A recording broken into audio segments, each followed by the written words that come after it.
The Spark of Solace, Taming the Inner Storm Chapter 1. The Ghost in the Window. My name is Liam, and my passion, chronicled on the Flying Studio, is helping people understand the quiet complexity of cat behavior. This is the story of Jolt, a small, sleek black cat who taught me that sometimes the biggest rescue mission is taming an animal's own mind. I found Jolt through a local no-kill shelter. He wasn't aggressive. He was simply invisible. He stayed perpetually tucked inside his carrier, refusing to make eye contact. The shelter staff labeled him highly anxious and unsocialized. While other kittens were tumbling and playing, Jolt was a shadow, paralyzed by fear. Adopting Jolt was a conscious decision to take on a project in emotional rehabilitation. I knew this wouldn't be a typical pet relationship.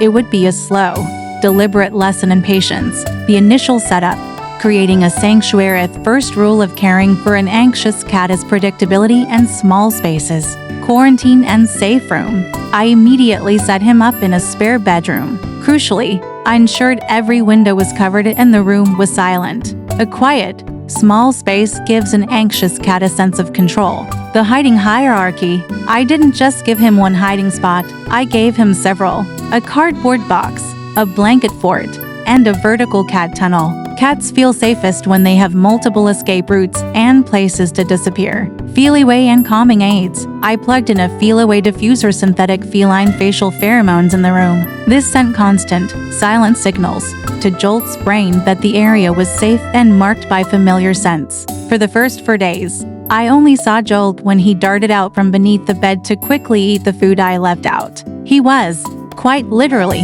living up to his name. A jumpy, unpredictable jolt of nerves. Chapter 2. The Art of the Slow Approach. Core of Jolt's anxiety stemmed from a lack of trust in human hands. My mission was to redefine human presence from a threat into a resource. The Cat Care Protocol.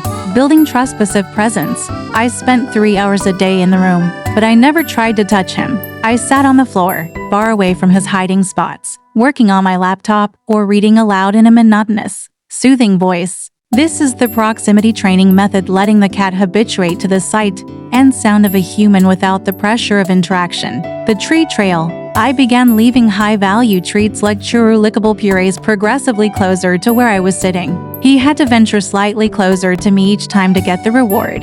The long wand. As with any anxious cat, distance is key. I used a 3-foot-long wand toy. This allowed me to engage him in play, which is vital for burning off nervous energy while keeping my hand out of his immediate threat range. When he was focused on the toy, his anxiety briefly melted away, replaced by his natural predatory instinct.